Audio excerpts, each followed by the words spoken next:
बरं, आता प्रत्येकाने आपापलं मत या दोघांबद्दल सांगायचंय. जेव्हा ती बातमी कळली तेव्हा काय वाटलं? घरात मुलींनी जेव्हा सांगितलं तेव्हा मी घरात काम करत होते.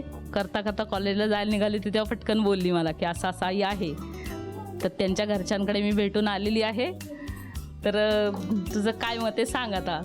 तेव्हा मी तिला म्हटलं की आधी मी बघीन घरची परिस्थिती, हे सगळं बघितल्याशिवाय मी काही होकार देऊ शकत नाही. घरामध्ये बरेच दिवस मी घालवले तशातच की नाही, तिला उत्तर नाही दिलं. पण नंतर एक दिवस तिच्या आईचाच फोन आला त्यांच्या, आणि त्यांनी मला विचारलं की तुम्ही असं असं काही उत्तर अजून दिलेलं नाही, मुलींनी सांगितलं नाही का घरात. मग तेव्हा मी त्यांना सांगितले की नाही, मी होकार द्यायला तयार आहे, पण आधी मुलाला मला बघायला पाहिजे, मी एकदाही बघितलेलं नाही त्याला. आणि कार्यक्रमाला घरात आला असलं तरी तो मित्रमंडळांबरोबर होता, त्यामुळे मला तो कोण हा स्पेसिफिक माहिती नाही आता. पण कसं आहे, त्यामुळे एकदम चांगले, एकदम चांगला, हो व्यवस्थित आहेत, स्वतः कष्ट करून मोठे झालेत, त्यामुळे मला त्याच्याबद्दल जास्त अभिमान आहे. Very good. की मुलीलाही तशीच बरोबरी साथी, माझ्यासारखेच साथी मिळाला.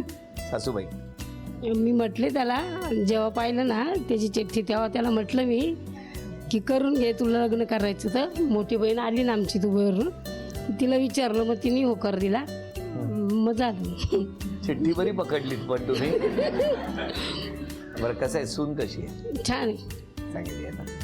मी असेच त्यांच्या घरी एकदा दुपारची गेले, तर मला हिने सांगितलं की असं असं विठ्ठलचं आहे म्हणून. तर मग बघ म्हटली, चालेल मी मुलगी बघते. आणि मग मुलगी पाहिली, मग आवडली, छान आहे म्हटले, ती गाते फार सुंदर. काय सांगता?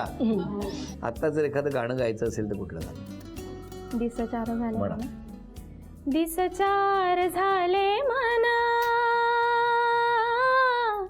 हो पाखरू होऊन पान पान आरताणी, पान पान आरताणी झाड बावरून दिसचार झाले मना, हो पाखरू हो